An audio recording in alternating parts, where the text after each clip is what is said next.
vous présenter mon super pull que j'ai eu à Noël et qui est trop beau.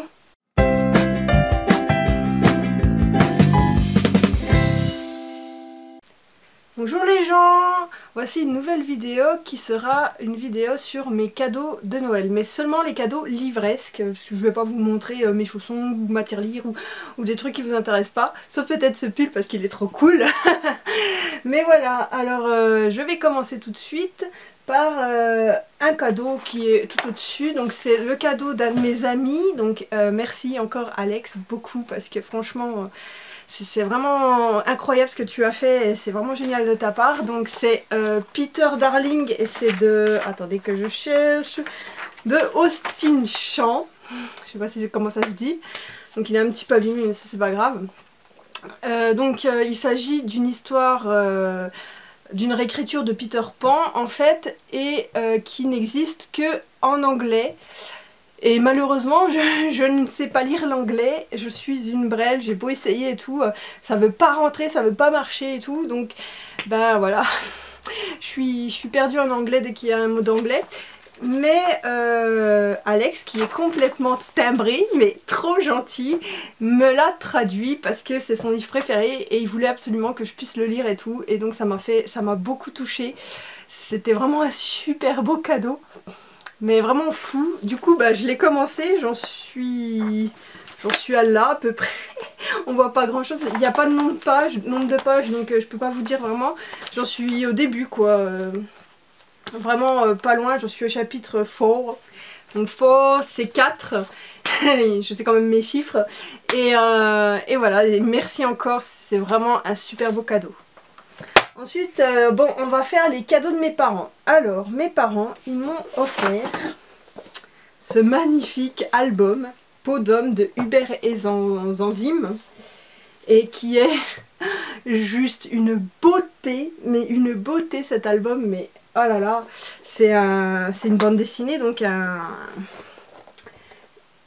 lecture graphique, et franchement, mais puis les images à l'intérieur et tout, c'est tellement beau et tout, c'est tellement chouette. Bon, il coûte assez cher et je suis trop contente de l'avoir eu pour Noël parce que voilà, il est tellement beau, franchement, voilà, bon, on le voit tourner un peu partout, donc je vous raconte pas l'histoire. D'ailleurs, j'essaye un peu de l'oublier pour m'immerger complètement dans cette histoire et tout, mais franchement, il est magnifique, quoi.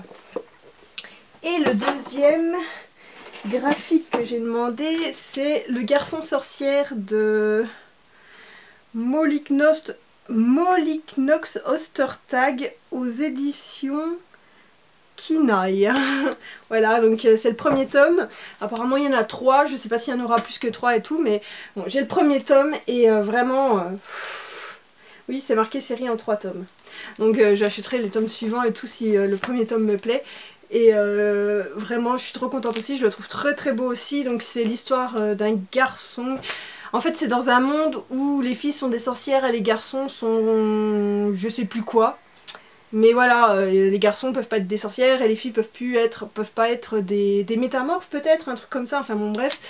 Sauf que ce garçon, bah, c'est une sorcière et ben voilà, ça a l'air super intéressant et tout. Et c'est trop beau à l'intérieur aussi. C'est tout coloré, tout magnifique et tout. Enfin franchement, mais j'ai les parents les meilleurs du monde, il faut pas leur dire. Hein. Voilà, donc ça. Ensuite, les poches, donc c'est toujours par mes parents. Donc j'ai eu Raison Obscure de Amélie Antoine. Celui-là il me faisait envie depuis super longtemps, je l'avais vu sur une chaîne booktube de je sais plus où et il avait l'air tellement incroyable et tout, la personne en parlait tellement bien que ben j'étais là, oh, il me le faut. Et en fait il est mort dans ma wishlist depuis un siècle, peut-être qu'il va faire pareil avec ma palle d'ailleurs, on va voir, mais vraiment il a l'air trop bien et je ne sais même pas de quoi ça cause parce que j'ai complètement oublié, mais voilà, quand j'aurai envie d'un petit thriller, en plus il est pas très long. Ah si quand même, il fait quand même 400 pages, mais voilà, ça peut être vraiment sympa. Et l'autre c'est L'Enfant en cailloux de Sophie Loubière. C'est pareil, je sais plus de quoi ça parle. J'avais regardé juste avant de demander, oui c'est une dame qui sauve un enfant ou un truc comme ça, et Et en fait ces enfants n'ont pas l'air d'exister ou je sais pas quoi, enfin il y a un truc comme ça. Voilà, donc ça a l'air trop bien aussi. Donc les deux sont les éditions Pocket. Et merci papa et merci maman, ils ont l'air trop bien. Alors ensuite les brochets qu'ils m'ont offert. Il y a tout d'abord Écrire un roman de Marie Vareille. Donc Marie Vareille c'est une auteure que j'aime énormément, que je suis beaucoup et tout. Et pendant le mois de novembre elle avait créé une sorte de club d'écriture et tout. Et elle venait en vidéo tous les lundis, tous les vendredis nous parler un petit peu, nous donner des conseils etc. Sur l'écriture, sur comment s'y mettre, comment créer ses personnages, quand on est bloqué dans un passage, qu'est-ce qu'on peut faire, voilà, et tout plein. Et elle parlait du roman qu'elle avait écrit, donc écrire un roman, pour aider justement à écrire quoi. Et je la trouvais tellement passionnante à écouter que je me suis dit, je vais demander son roman et tout, on verra bien, en plus il est auto-édité. Donc voilà, c'est le seul que j'ai pas d'elle. Donc je m'étais dit ouais trop cool et tout, j'aimerais bien l'avoir. Et du coup je l'ai eu et en fait aussitôt déballé, aussitôt mon papa me l'a piqué. Donc il est en train de le lire là, il en est à la page là. Et où je le récupérerai, je sais pas quand il aura fini et tout, parce que je pense que c'est pas un roman que tu lis comme... Enfin moi personnellement je pense pas le lire comme ça, genre comme un roman et tout, mais juste le feuilleter, trouver des conseils et tout. En ce moment j'écris pas trop, donc quand je me remettrai à l'écriture et tout, mais vraiment je suis trop contente de l'avoir eu. Et je soupçonne que papa se l'a acheté un peu aussi pour lui. C'est un cadeau pour moi et pour lui. Ensuite, toujours de mes parents, j'ai eu Les enfants de Feuillantine de Célia Garino. Celui-là c'est pareil, je l'ai vu sur un booktube, je ne sais plus lequel, et la personne en parlait comme d'une pépite et tout, et c'est une histoire de famille et ça a l'air tellement bien, il est énorme, c'est aux éditions Sarbacane. Mais franchement il a l'air vachement bien, donc j'ai hâte de m'y plonger, comme absolument tous les livres que j'ai et que je veux lire. Mais bon bref, j'étais trop contente de l'avoir, donc on va le ranger. Celui-là je le mets là parce que voilà. Et pour mes parents c'est tout, donc mes parents m'ont offert tout ça. J'étais pourri gâtée, hein, je l'admets. Et voilà. Ensuite, alors de quoi je peux parler? Donc des livres que ma soeur m'a offert. Je vois qu'il y en manque un. Ah non, il est là. Donc ma soeur m'a offert Ta deuxième vie commence quand tu comprends que tu n'en as qu'une de Raphaël Giordano aux éditions Eyroll.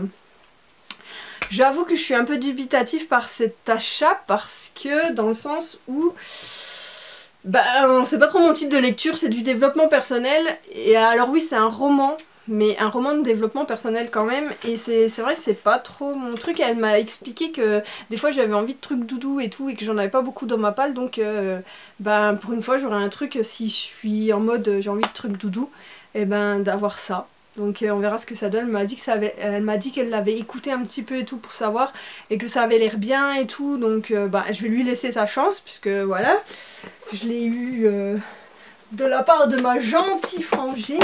Ensuite elle m'a offert La Fée des Dents de Graham Joyce aux éditions Bragelonne. Donc là c'est une histoire de fantasy, j'ai déjà oublié de quoi ça parle, mais ça va parler sans doute de la fée des dents, donc la fée qui vient mettre une pièce sous l'oreiller après qu'on ait perdu une dent. Et nous en France c'est plutôt la petite souris. Et voilà, donc ça doit être là-dessus, et puis ça a l'air d'être mystérieux et tout ça, donc pourquoi pas, moi je veux bien, ça m'intéresse. Ensuite elle m'a offert un truc qui a l'air trop rigolo, Comment braquer une banque sans perdre son dentier de Katharina Engelmann-Sundberg aux éditions Fleuve. Ça a l'air marrant, c'est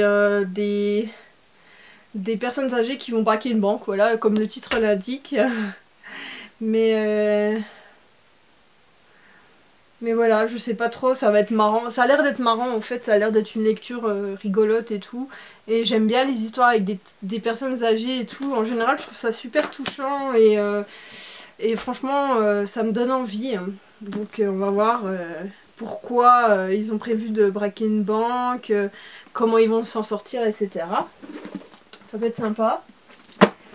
Et enfin, elle m'a offert Le Temps fut de Ian MacDonald. Donc c'est de la SF. Je crois que c'est de la SF. Et ça a l'air hyper bien aussi. Donc c'est l'histoire déjà d'un bouquiniste. Voilà, lors de la liquidation de la librairie d'un confrère, il récupère un livre qui s'appelle Le Temps fut. Et apparemment ça a l'air un peu nul comme livre. Mais voilà, il va se passer des trucs autour de ce livre. Et franchement, non mais ça a l'air trop bien, trop bien. Ça parle de livres, de bouquinistes, de libraires et tout. Ça a l'air d'être une histoire d'amour aussi. Enfin franchement, il me donne trop envie. Voilà, le seul truc, bon ça parle de la guerre, et moi la guerre j'aime pas trop, mais tout le reste ça a l'air tellement bien que pourquoi pas.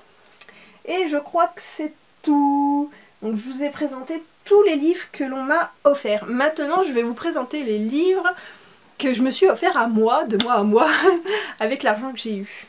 Donc tout d'abord j'ai pris K-pop confidentiel de Stephen Lee aux éditions Hugo New Way. Je l'ai pris parce que j'aime énormément la K-pop et surtout ça a l'air très intéressant, ça a l'air d'être vraiment dans le milieu de la K-pop et tout. Donc c'est une jeune adolescente qui c'est une adolescente ? Ouais, elle a 16 ans. Qui s'inscrit à un concours pour devenir star de la K-pop et en fait apparemment ça a l'air d'être les dessous des agences et tout, comment ça se passe et tout et comment sont traités certains, même tous. Comment sont traitées les personnes qui bossent dans la K-pop en fait. Donc voilà, ça a l'air super intéressant. Je me suis pris Terreur à Smoke Hollow de Catherine Arden aux éditions PKJ. Et celui-là, je me le suis pris à cause de Nina Quill, qui en a si bien parlé. Je suis désolée si vous entendez du bruit, c'est ma mère qui passe l'aspirateur. Elle en a tellement bien parlé que j'étais genre oh, mais ça a l'air trop bien. J'étais super curieuse de le lire et tout, ça a l'air vraiment trop bien. Donc je me suis laissée tenter et je l'ai pris et j'ai hâte de le lire. Alors c'est possible que je le lise dans l'année, moi je m'en fiche, franchement il a l'air trop bien. Donc j'étais super contente de me l'acheter. Ensuite je me suis pris Roule, je ne sais pas, de Hélène Goodlett aux éditions Bayard. Et c'est un superbe objet livre. Donc c'est l'histoire de trois filles qui vont être emmenées dans un royaume où elles vont devoir faire leurs preuves pour avoir la couronne. En gros ça a l'air ça. Et ça a l'air d'être rempli de complots politiques, de secrets et tout, donc ça a l'air trop bien, j'aime beaucoup. Je crois que c'est un one shot aussi, c'est aussi pour ça que je l'ai pris. J'espère que je me suis pas trompée et que c'en est un. Mais franchement, voilà, il est super. Ensuite, évidemment, je me suis pris The Prom de Sandra Mitchell aux éditions PKJ parce que j'étais obligée, parce que ça allait être une histoire incroyable et qu'il faut savoir que dans mes DVD j'ai un DVD qui s'appelle Prom ou The Prom, c'est exactement la même histoire mais avec deux garçons et du coup j'étais vachement curieuse de lire cette histoire avec deux filles et je me demande si... Donc c'est un roman de la comédie musicale adapté par Netflix en un film réunissant les plus grands noms d'Hollywood. Donc je sais pas si c'est une histoire vraie ou pas, enfin voilà, je sais que le film que j'ai, moi c'est tiré d'une histoire vraie, mais là je sais pas, mais ça a l'air trop bien. Si ça se trouve c'est la même histoire en fait, et je ne le sais pas. Et enfin, je me suis pris God of Men de Barbara Kloss, c'est le livre 1. Et c'est aux éditions Rivka, voilà. Donc il est magnifique et il est pas cher et il est vraiment beau et en plus, bon, il a des petites images comme ça et tout, il est vraiment magnifique. Donc voilà, je l'aime déjà beaucoup d'amour. Je l'ai pris, je ne sais pas du tout quoi ça parle, je l'ai pris parce que je le trouvais beau et pas cher pour du brochet, du relié pardon. Donc je me suis laissée tenter. C'était un tome 1, j'attendrai peut-être la suite avant de lire, je ne sais pas. Mais franchement, il est trop beau. Après, la dame du magasin m'a dit « Vous avez le droit à 2 livres gratuits ». Alors j'ai choisi, dans les livres gratuits qu'elle me proposait, Richard Cœur de Lion, tome 1, L'ombre de Saladin de Mireille Calmel. parce que j'aime bien Mireille Calmel et que il me semble que c'est la suite d'Aliénor. Il faut que je lise le tome 4, le tome 4 d'Aliénor. Enfin, en fait, il y a le lit d'Aliénor, il y a 2 tomes. Aliénor, il y a 2 tomes. Et c'est le 2e tome d'Aliénor qui me manque. Et après, il y a Richard Cœur de Lion, le tome 1. Et je me suis pris aussi Trafic de Benoît Séverac. Celui-là, je sais pas si je vais le garder parce que l'histoire ne m'intéresse pas des masses et tout. Donc on verra. Peut-être je le donnerai dans une boîte à livres ou je le filerai à ma soeur ou je sais pas. On verra. Voilà, donc ça c'était le cadeau sympa, gratuit avec les livres que j'avais achetés. Et enfin, on m'a offert un livre, donc la cousine de mon père est venue à la maison et elle sait que j'aime énormément lire, elle a vu ma bibliothèque et tout. Donc elle m'a offert les 7 lames de David Chandler, donc c'est l'intégrale aux éditions Bragelonne. Et il a l'air super, j'avais lu le résumé mais j'ai déjà oublié, mais ça a l'air vraiment super bien. Et c'est un gros pavé de... Combien de pages? Putain, les pages elles sont fines par contre. Hein. 1149 pages, tout va bien. Mais je pense que franchement ça peut être sympa et tout. Par contre les pages sont fines et il est très lourd. Mais voilà, il me dit bien, franchement il me tente bien. Donc je vais le mettre là. Et je crois que c'est tout, je regarde si j'ai fait le tour, ben oui. Voilà, donc ça c'était tous les cadeaux livresques que j'ai eus, soit de ma famille, soit d'amis, soit de moi, à moi, pour me faire plaisir. Et puis voilà, j'espère que cette vidéo vous aura plu, vous aura donné des idées de livres, peut-être des idées de cadeaux. N'hésitez pas à me mettre un commentaire, un pouce bleu et à vous abonner si ce n'est pas déjà fait. Et sur ce, je vous dis passez une bonne journée et à plus!